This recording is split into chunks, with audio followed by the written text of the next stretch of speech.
Bom, gente, bom dia.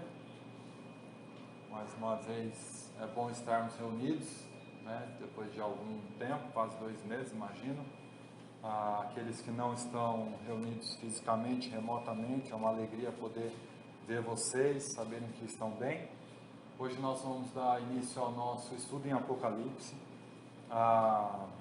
Enfim, a introdução de Apocalipse levaria muito tempo. Na verdade, eu fiz todo um trabalho de introdução que tinha mais ou menos 6 horas de transmissão de conteúdo para vocês. Mas como a gente é uma igreja, nós não somos um seminário, obviamente. Então, como nós somos uma igreja, eu não posso perder 6 domingos trabalhando em introdução com vocês. Por conta disso, eu vou tentar, a partir do capítulo 1, trabalhar texto e introdução simultaneamente, de modo que a gente estabeleça as bases para o nosso estudo ao longo do livro. Então, capítulo 1, a gente vai dividir ele em 3 partes.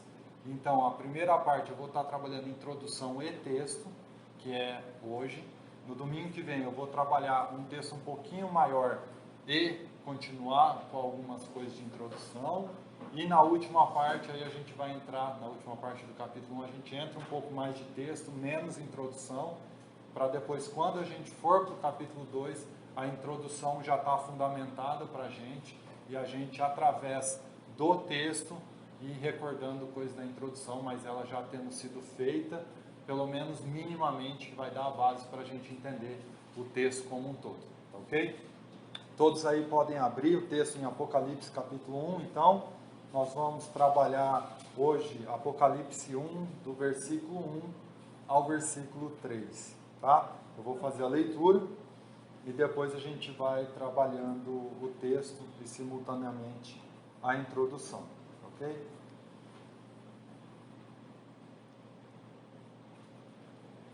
Apocalipse capítulo 1, versículo 1.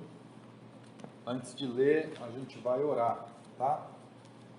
Deus, mais uma vez nós te agradecemos pelo privilégio de estarmos reunidos, agradecemos porque a tua palavra ela é viva e eficaz e por isso a gente está aqui para estudá-la.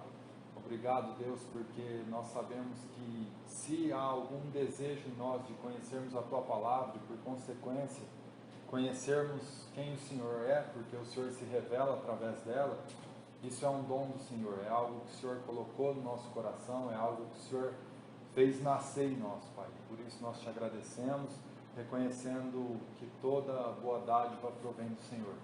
Nós te louvamos, Pai, porque através desse livro nós poderemos enxergar ainda mais claramente o quanto o Senhor é o Rei dos Reis, o quanto o Senhor está no controle, no comando da história, e que os seus planos não se frustrarão, Pai. Nós te louvamos porque mesmo sendo tão grande, mesmo sendo tão espetacular, tão assombroso em alguns momentos, o Senhor ainda assim se preocupa intimamente, particularmente com cada um de nós. Isso é glorioso, isso é incrível, e nós te rendemos graças e louvor por isso. Em nome de Jesus nós te agradecemos e pedimos que o teu Espírito esteja nos instruindo e nos ajudando a compreender um texto que tem suas dificuldades, mas que acima de tudo é um texto que exige atenção e dedicação para entender. Em Cristo nós agradecemos, amém. Bom, como vocês estão percebendo, hoje a gente não vai ter o momento de cântico. A gente costuma ter 3 músicas antes de começar o texto. As 3 músicas que a gente tem, geralmente 2, 3, 4, são buscando trazer a mente de vocês para esse momento, para depois a gente expor a palavra de Deus. Mas como a gente está com um monte de coisa aqui estranha, de tecnologias, filmagem, eu não estou entendendo muita coisa disso, mas então como a gente está nesse processo de adaptação, a gente optou hoje por focarmos simplesmente no estudo da palavra, ok? Vamos lá, Apocalipse 1, versículo 1 ao 3, vai dizer assim: revelação de Jesus Cristo, que Deus lhe deu para mostrar aos seus servos o que em breve há de acontecer. Ele enviou o seu anjo para torná-la conhecida ao seu servo João, que dá testemunho de tudo o que viu isto é, a palavra de Deus e o testemunho de Jesus Cristo. Feliz aquele que lê as palavras desta profecia e felizes aqueles que ouvem e guardam o que nela está escrito, porque o tempo está próximo. Bom, então aí no versículo 1 a gente começa com a palavra revelação, que nada mais é a tradução do termo apocalipse, que é Apocalipse, de onde vem o nome do nosso livro. Então, basicamente, Apocalipse significa revelação de Deus. A ideia no grego é que era algo que estava velado, escondido e que veio agora à luz.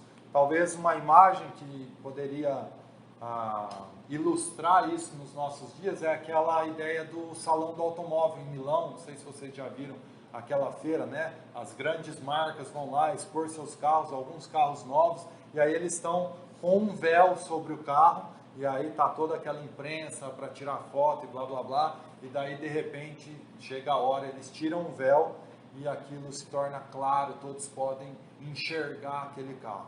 Bom, essa é a ideia. Jesus Cristo, Deus está revelando a João algo que estava escondido, algo que estava velado, mas que agora vai vir às claras, tá? E por isso a gente, através desse livro, estranhamente ao longo da história, parece que nós criamos alguma dificuldade com o livro, de modo que parece um negócio muito estranho, muito pouco compreensível, o que é exatamente o contrário. É um livro muito esclarecedor e muito plausível, muito fácil de lidar com o texto. Qual a dificuldade, então, que fez com que a gente tenha se afastado tanto desse entendimento que era uma revelação, era algo que estava se tornando claro e não algo obscuro?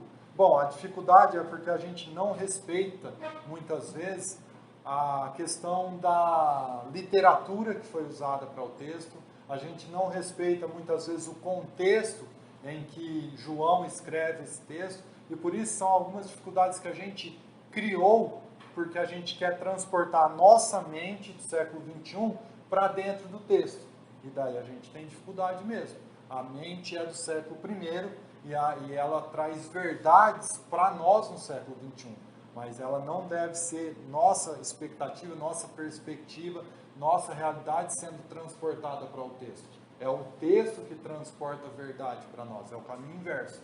Portanto, o Apocalipse é a revelação de Deus para nós. É uma revelação de Deus que passou para Jesus Cristo, que passou para João, que passou para os seus ouvintes e que por fim chegou até nós, a igreja de todos os séculos, e nós agora no século 21, tá? Então, essa revelação é algo que estava velado e que tornou-se claro a partir do que João relatou, tá? Esse livro, então, essa revelação de Jesus, dada pelo Pai, é uma revelação muito clara para o primeiro século, para os cristãos que estavam vivendo no primeiro século, e ela precisa ser clara para nós no século 21, tá? Note você aí no texto que ele vai dizer a revelação de Jesus Cristo, no versículo 1, que Deus deu para mostrar aos seus servos o que em breve há de acontecer. E aqui é o primeiro ponto que a gente vai trabalhar em termos de interpretação do texto. O que o João está dizendo na sua introdução do livro, todo o livro do Novo Testamento, basicamente no começo eles trazem uma introdução, uma saudação, tal. João está trazendo uma pequena introdução para a gente no versículo 1. Aqui está sendo desvendado, revelado, aquilo que em breve irá acontecer. Então, é nessa ótica que a gente vai enxergar esse livro.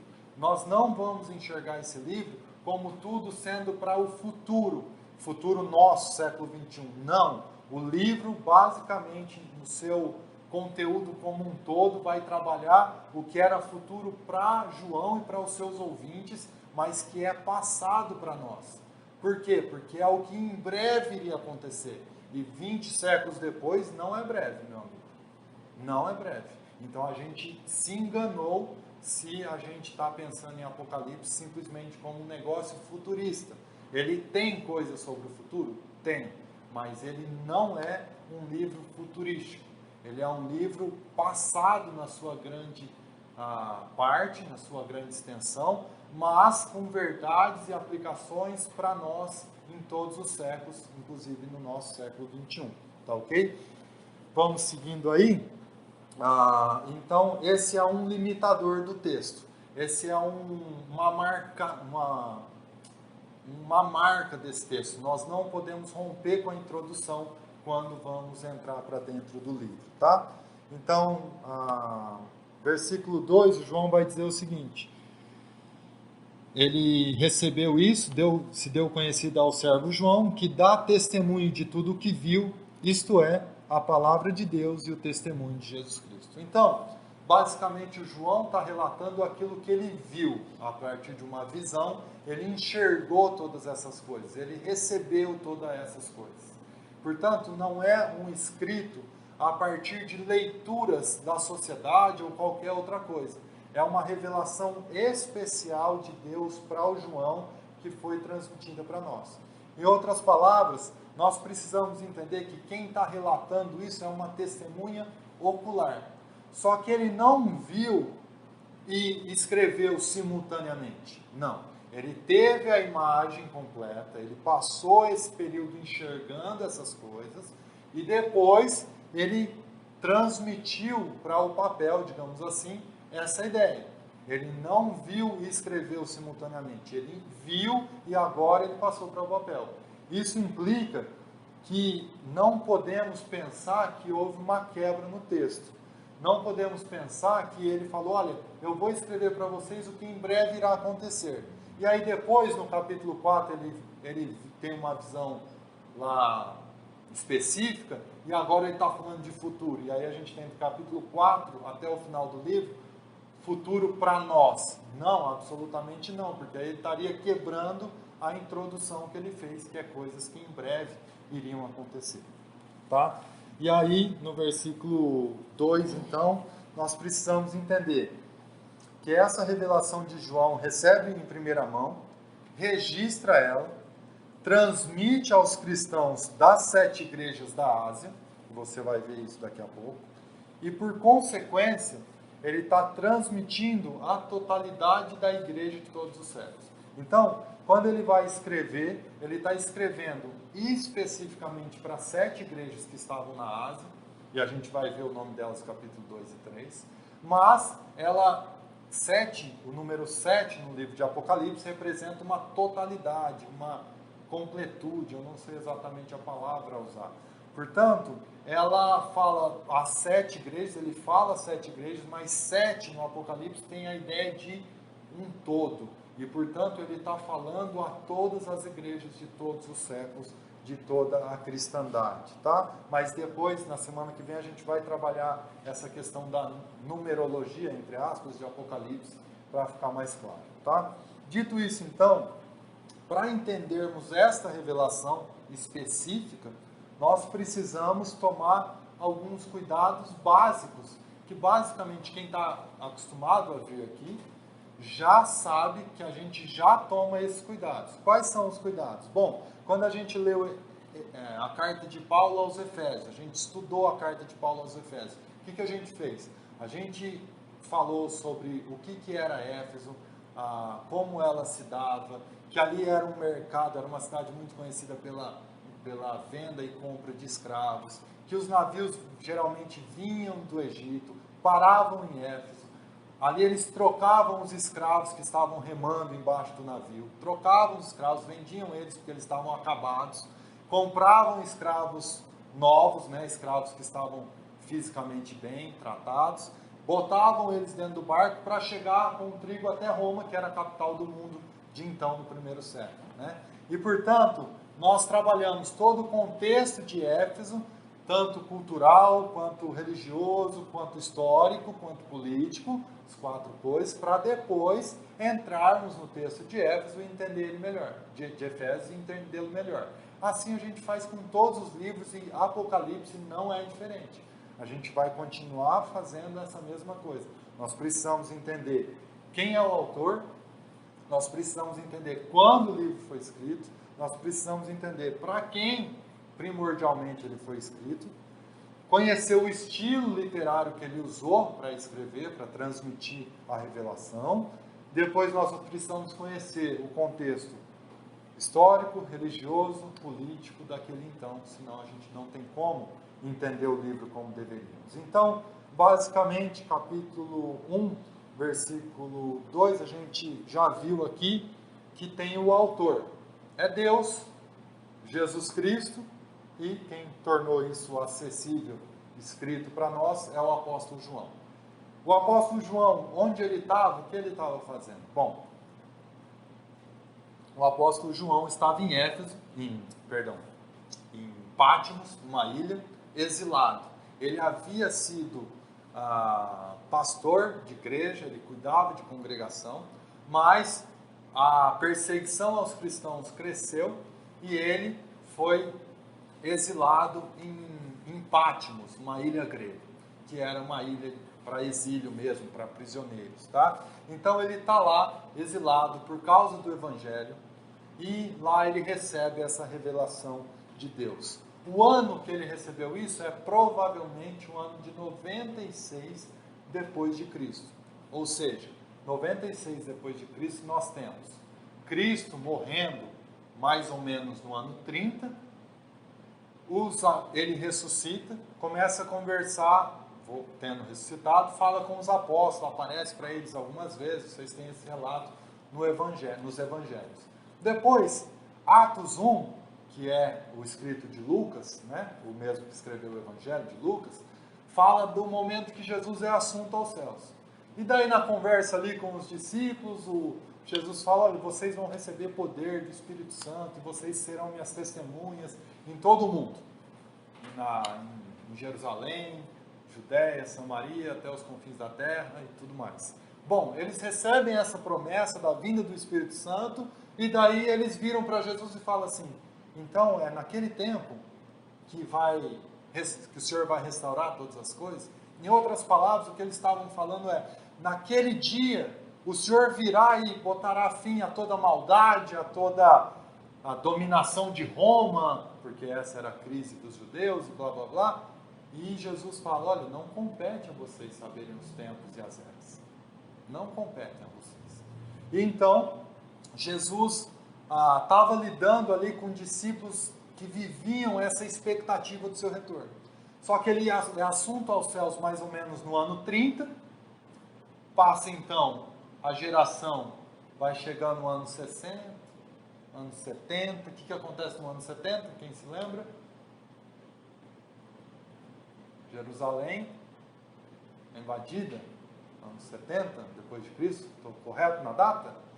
Deixa eu ver aqui na minha anotação que eu já te falo. Ano 70 depois de Cristo, Jerusalém é invadida, o templo é destruído. O Tito, o general Tito, com a sua tropa, invade Jerusalém, conquista Jerusalém, e um soldado, assim diz a história, uma história não bíblica, né? Uma história secular, digamos assim, um soldado embriagado acaba ateando fogo no templo, e aí começa e destrói todo o templo. Ouro e tudo mais se derretendo e tudo acontece. Bom, Jesus tinha dito que essa destruição do templo viria. Quando os discípulos, em um belo momento no Evangelho, falam, olha mestre, que construção belíssima. E Jesus fala, eu vos digo que não restará pedra sobre pedra desse negócio. Ali 70 depois de Cristo acontece o que Jesus tinha dito ainda quando estava com os discípulos. Portanto, passou 40 anos do momento que Jesus disse até a destruição do templo. Então, essa geração de 30 que viu Jesus, caminhou com Jesus, blá blá blá, já tinha ido para o saco, já tinha morrido. Porque a expectativa de vida no Império era de mais ou menos 40 anos. Raramente passava-se de 40 anos. E, portanto, aquela geração que tinha visto Jesus, já era. Os apóstolos todos mortos, menos João. E ele agora, em a idade muito avançada, escreve esse livro para nós. Então é com esse público que ele está lidando, com o público que está começando a desacreditar que Jesus, de fato, era o Messias e que reinaria para sempre. É com esse público que agora está na segunda, terceira geração, talvez, depois da morte e assunção de Cristo, e falando, bom, meu pai devia estar doido, meu avô devia estar doido, deve ter pensado, imaginado que ouviu, mas não ouviu, ou de fato ouviu, mas Jesus não era quem dizia que era. Havia toda essa crise, e essa crise se acentuava nesse tempo, porque, como eu disse, João estava exilado em Patmos, portanto, era um tempo de perseguição contra os cristãos, tá? A carta enviada aqui, ou o livro, é destinado primariamente a quem? Bom, ele é destinado a 7 igrejas da Ásia. A gente vai ver isso daqui a pouco. E, portanto, formados por cristãos que, por conta da sua fé, tiveram que perder sua posição social, financeira, e que, em muitos casos, tinham que viver se deslocando para a sobrevivência da sua família. Esse era o contexto dos cristãos que receberam essa carta, essa revelação de João. E, portanto, imagine você esse contexto e sempre tenha ele em mente quando a gente estiver discorrendo o texto. Tá? Bom, a outra coisa que a gente precisa ver é o estilo literário. E o estilo literário dessa carta, a gente define como apocalíptico. Por que a gente tem tanta dificuldade com isso? Ora, porque nós temos no Novo Testamento 5 livros históricos, ou se você preferir fazer uma subdivisão aqui, 4 evangelhos e um livro histórico, certo? Os 4 evangelhos e Atos. Depois a gente tem de Romanos até Judas, quase toda a extensão, 60%, 70% do Novo Testamento, nós temos um estilo literário. Então pensa você, quando você começa a ter algum contato com as Escrituras, o que você lê primeiro? Evangelho, livro histórico. Depois você passa para Atos, o que é? Livro histórico. Aí depois você passa para livros doutrinários, Romanos e vai seguindo. Quando você passa para livros doutrinários, embora seja um estilo de escrita diferente, continua sendo extremamente literal a forma de interpretação. Só que aí, de repente, você chega e cai dentro do Apocalipse. E aí, quando você cai dentro do Apocalipse, tem um choque de realidade. Porque Apocalipse é uma literatura completamente diferente de todo o Novo Testamento, que tem alguma similaridade com o estilo profético do Antigo Testamento, mas que não é, de fato, um livro profético como literário profético, como era o Antigo Testamento. E aí a nossa extrema dificuldade de entender esse livro. Tá, então como é que a gente faz para entendê-lo? O que a gente precisa ter em mente para entender? Algumas dicas para a gente caminhar nesse livro. A primeira é que esse tipo de literatura, e vocês já sabem, quem já leu esse livro, ele usa muitas imagens, figuras, símbolos, e eles não devem ser interpretados de maneira literal. Via de regra, essas imagens, esses símbolos, essas coisas têm um sentido muito, mas muito simples e muitas vezes direto e revelado nos versículos seguintes. Portanto, muitas vezes você vai ler um negócio e falar, mas o que significa isso? Não pare. Siga em frente que daqui a pouco, via de regra, vai estar explicando o que era aquele símbolo que foi dito. Certo? Estamos entendidos até aqui? Mais do que isso, além das figuras, o Apocalipse de João, ele trabalha uma estrutura de repetição de números, é aquilo que eu chamei de numerologia do Apocalipse, e o faz de maneira explícita e implícita. Semana que vem a gente vai ver isso aqui com mais calma, tá? Guardadas as devidas proporções, o texto de Apocalipse nos faz lembrar um pouco do estilo de interpretação de uma parábola. Nos evangelhos a gente teve diversos momentos que Jesus ensinou por parábola. E aí a gente, infelizmente, na nossa realidade brasileira, a gente também tem dificuldade de interpretar parábola. Parábola não é um texto para você pegar e ficar olhando detalhe por detalhe para encontrar várias coisas nele.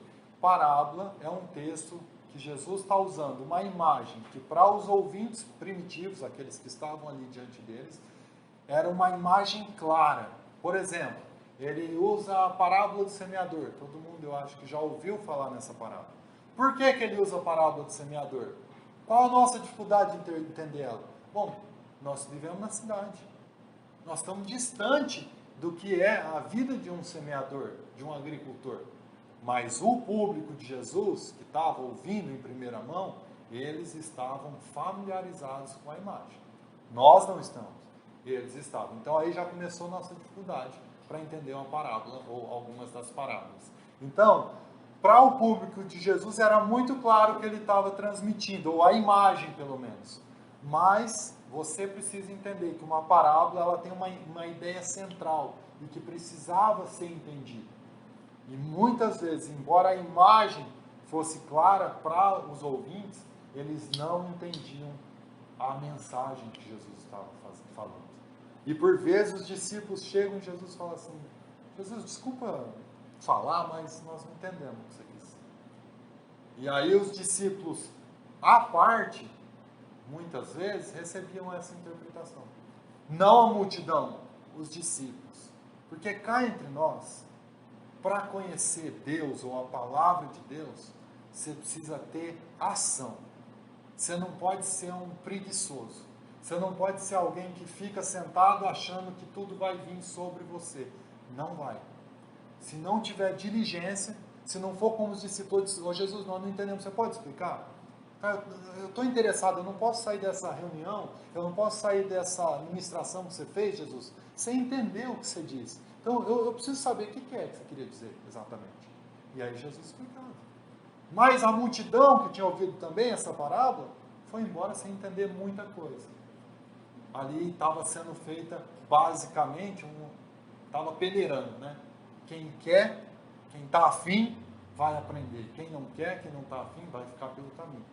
Vai ser como as sementes, que ficam pelo caminho, não geram fruto. Mas aqueles que têm interesse, esses geram muito fruto. Olha para a vida dos discípulos de Jesus, que ele escolheu, e você vai ver muito fruto, inclusive nós sendo alcançados por esses frutos no século XXI.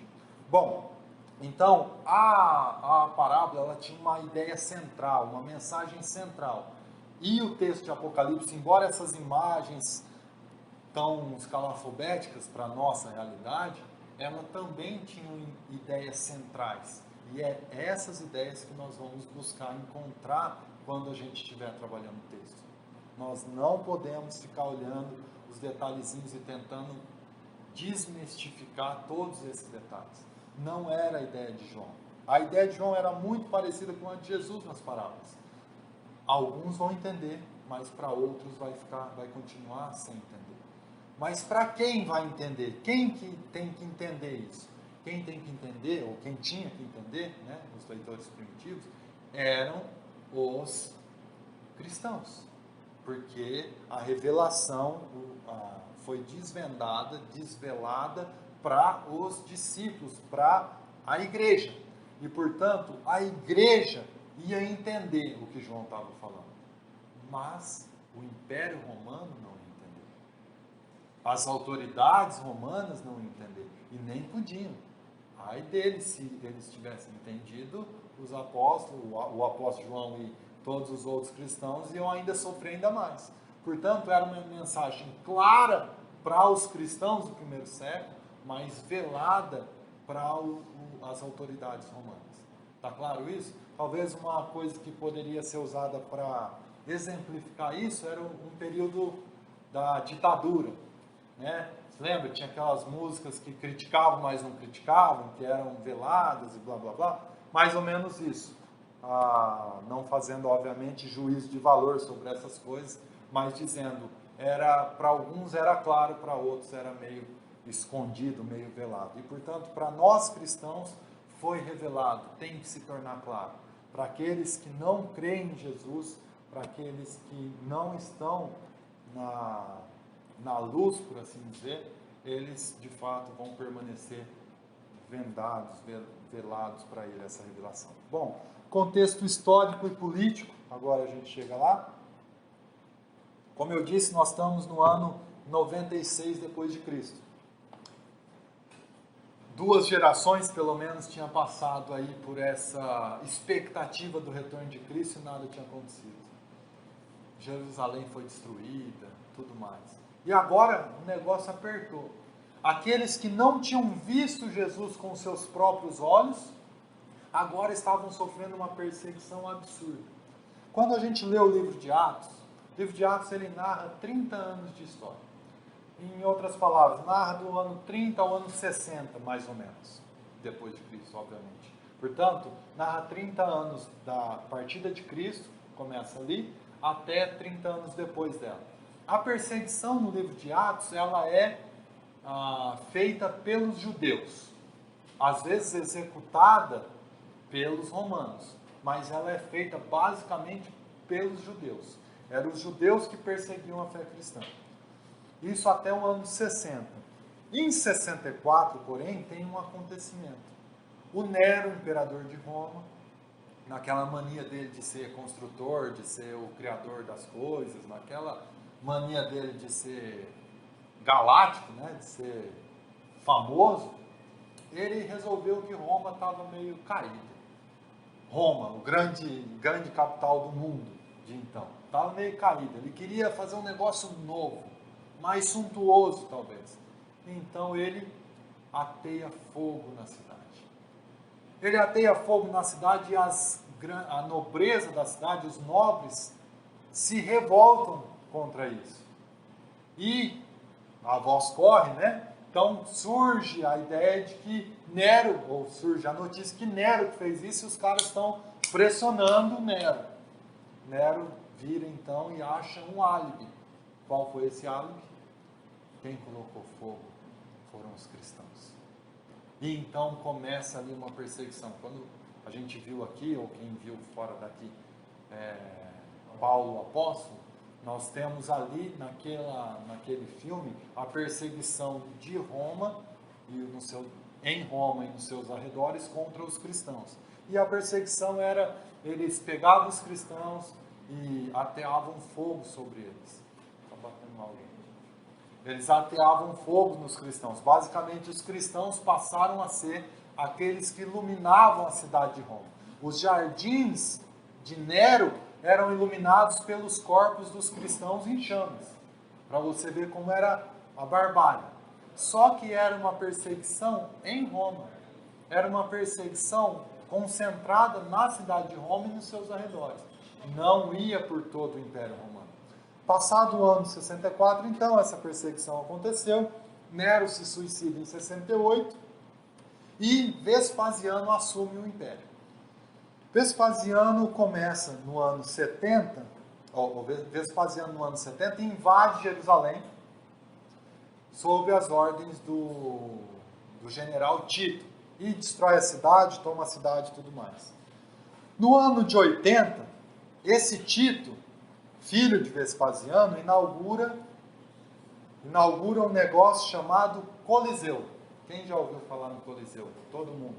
É aquela bela construção, quase que um estádio em Roma, né? É uma construção magnífica e que foi inaugurada em 80 depois de Cristo. Quando é inaugurado o Coliseu, então, começa aquele negócio de perseguir os cristãos e de colocar eles ali para a grande massa ver os cristãos sendo devorados.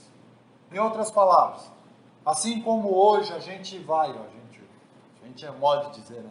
Mas assim como hoje a gente vai no estádio para ver o jogo da Copa do Mundo, é uma festa, os caras da época iam àquele estádio, ao Coliseu, para ver os cristãos degladiarem com os gladiadores, ou sei lá com o quê, com as bestas feras, com os leões e blá blá blá, e serem devorados.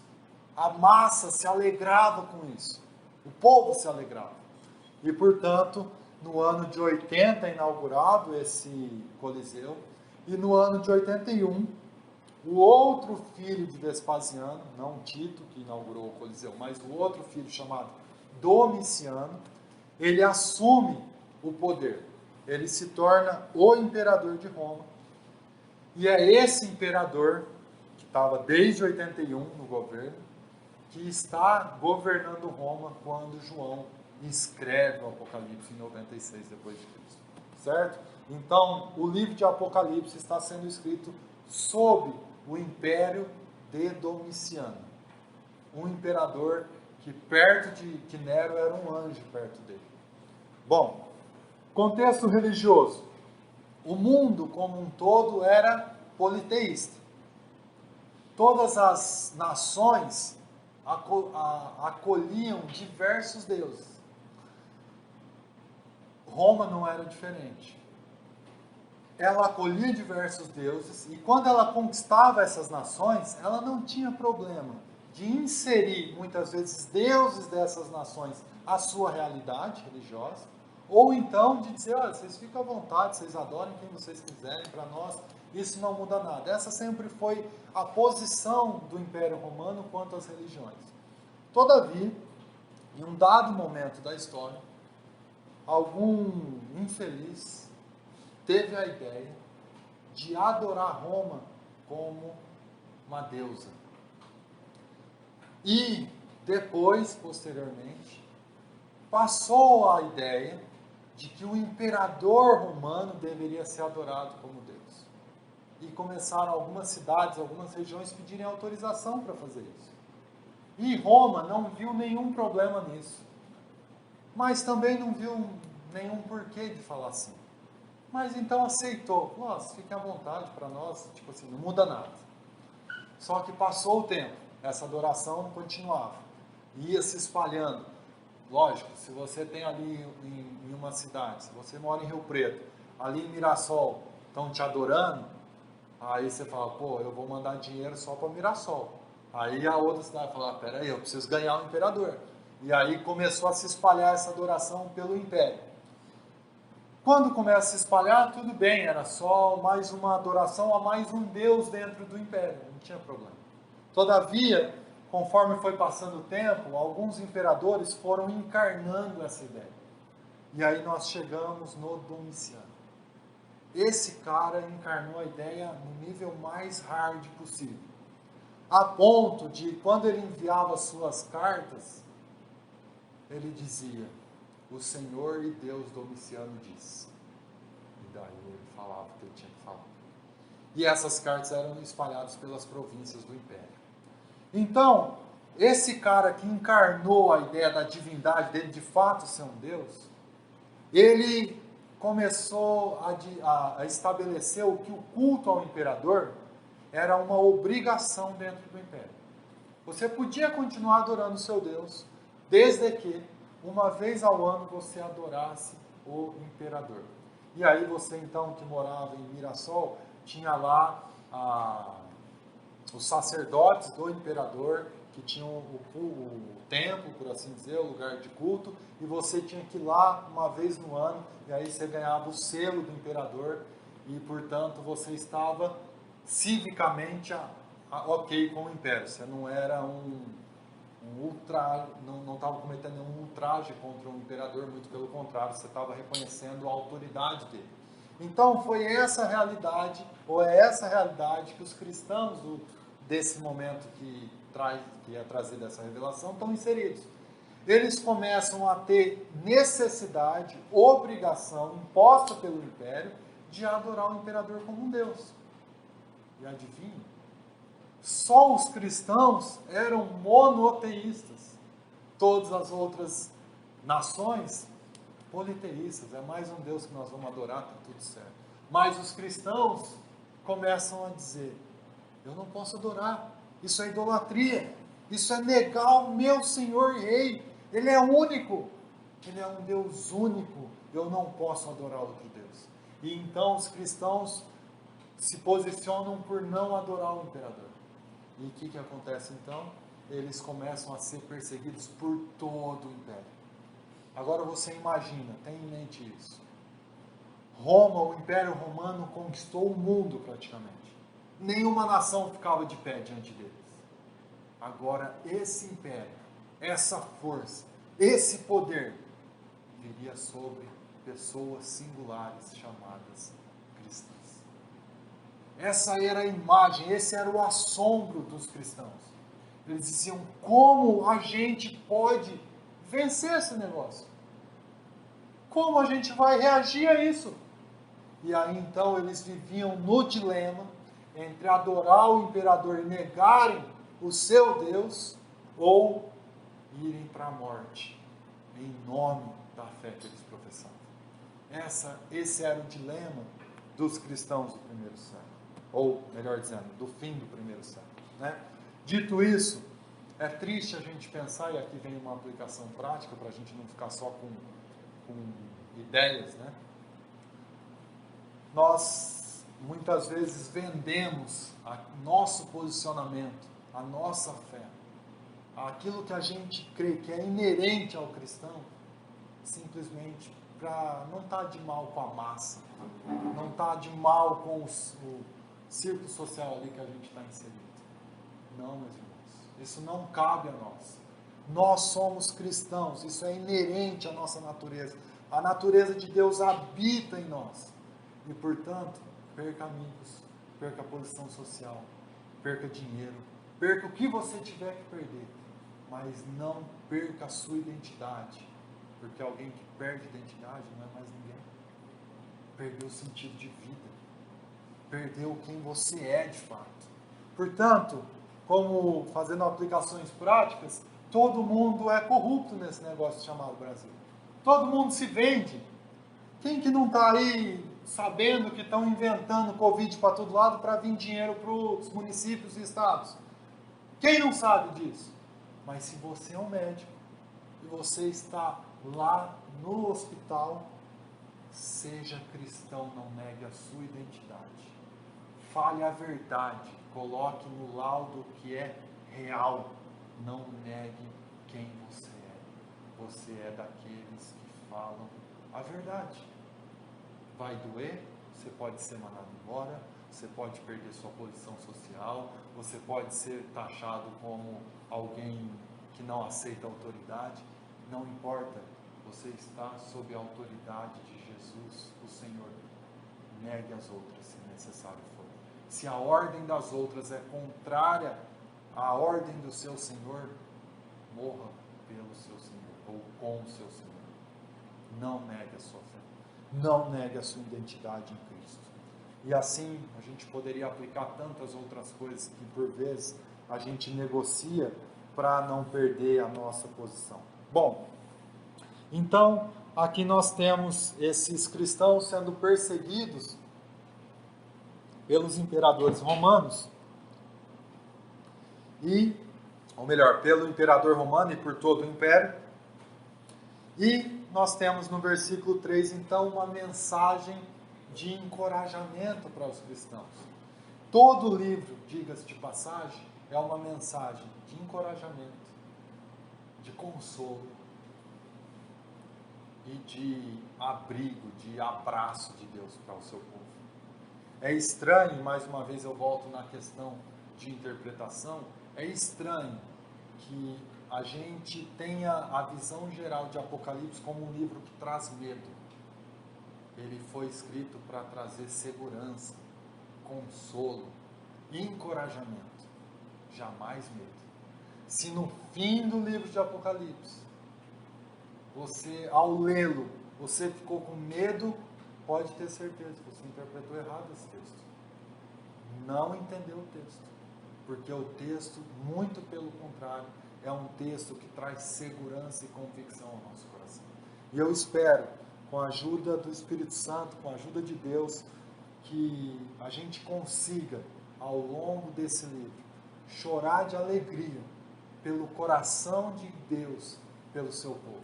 Chorar de alegria de ver o quanto Deus ama indistintamente seu povo, ama incondicionalmente seu povo e se preocupa com ele nas suas singularidades. Versículo 3, então, do capítulo 1, voltando ao texto. Feliz aquele que lê as palavras dessa profecia e felizes aqueles que ouvem e guardam o que nela está escrito, porque o tempo está próximo. Bom, vamos lá. Feliz aquele que lê, no singular, e felizes os que ouvem. Por quê? Não tinha impressora, né, naquele tempo, não tinha a ideia de compilar um monte de livros. Portanto, era uma revelação que João tinha escrito, que provavelmente chegou até Éfeso, capital da província, que de Éfeso foi lida lá e depois passou para as outras igrejas, para alguém, para o líder dessa igreja, pastor, sei lá como a gente definiria isso, ler para a igreja. Então preste atenção na diferença. Nós lemos o texto hoje. Nós podemos ler ele 50 vezes no ano, se a gente quiser. Os cristãos que receberam essa revelação tinham acesso, muitas vezes, uma só vez e ouvindo o texto, não lendo. E aqui está uma chave para a gente entender o texto. O texto de Apocalipse não é cronológico. Ele não segue sequência de tempo. Ele é circular, cíclico. João vai contar a mesma história 7 vezes seguida.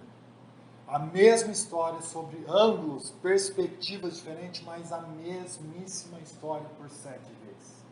Não uma história acontecendo por muitos anos. A mesma história se repetindo, ou acontecendo, ou sendo contada 7 vezes. A mesma história, de ângulos diferentes.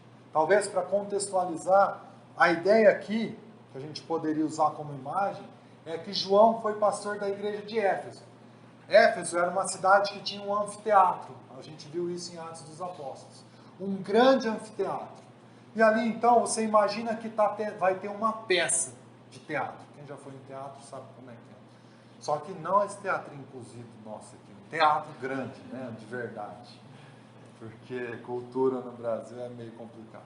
Mas, enfim, um grande teatro. Ou talvez a imagem que poderia ser é aquelas orquestras que tem na Europa, que às vezes você acompanha na TV Cultura e tal, os músicos lá no meio e tomado o ambiente, né, o teatro de cima e embaixo, gente para todo lado, aquele negócio. Bom, essa era a peça que Jesus estava contando para nós, a história. E daí o João, que foi pastor em Éfeso, tendo a imagem do teatro, ele está contando a peça para a gente, a história. E então abre-se as cortinas e ele começa a contar essa história. Quando chega no fim, no ápice, fecha a cortina. Abre a cortina, outros personagens, outras imagens, a mesma história é contada. O povo começa a ficar angustiado, começa a ficar em ânsia. O povo vendo a peça de diferentes ângulos. Fecha-se a cortina novamente. Abre-se a cortina novamente. E assim ele repete essa história 7 vezes. Lembre-se, por que 7 vezes? Porque 7 é o número da completude, daquilo que é pleno, daquilo que é perfeito, daquilo que é integral, é total, que preenche tudo. Portanto, 7 vezes. Por que ele faz isso? Por que ele não contou uma vez?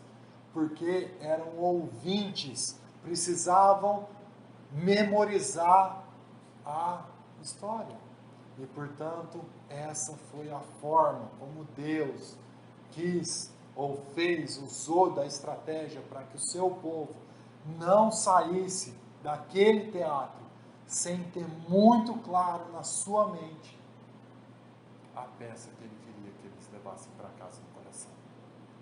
E eles levaram para casa essa peça. E nós teremos o privilégio de, sentado nas nossas cadeiras, ver essa peça de camarote, ouvi-la 7 vezes. E qual é o privilégio disso, ou qual é a promessa, se a gente fizer isso com atenção? É que nós somos bem-aventurados ou felizes, se o fizermos e guardarmos isso no coração. Por que nós somos bem-aventurados e felizes? Porque o Império Romano pode vir contra você. Pode vir o comunismo, pode vir o Estado Islâmico, pode vir o diabo em pessoa, sei lá o que você queira falar. Pode vir quem for e o que for. Você conhece a história. Você sabe quem está no trono. Você conhece o Deus soberano que te salvou, que te alcançou por meio da cruz de Cristo. por vezes nós vamos estar como sendo soterrados, porque nós não estamos conseguindo colocar o nosso olhar naquele que reina para todo sempre. E aí, de repente, a nossa cabeça sai daquele soterramento, daquela areia que veio sobre nós repentinamente. E a gente tem um vislumbre da glória de Deus. E isso nos tira do desespero e nos traz a certeza de quem nós somos em Cristo Jesus. Esse é o convite desse livro. É através dele a gente vai enxergar isso. E eu espero que a gente consiga fazer isso e guardar essas palavras no nosso coração. Porque lutas, dificuldades são parte da nossa vida, da vida humana. E por vezes elas se acentuam sobre cristãos, porque nós não somos cidadãos desse mundo. Nós fomos alcançados por um reino que é celestial.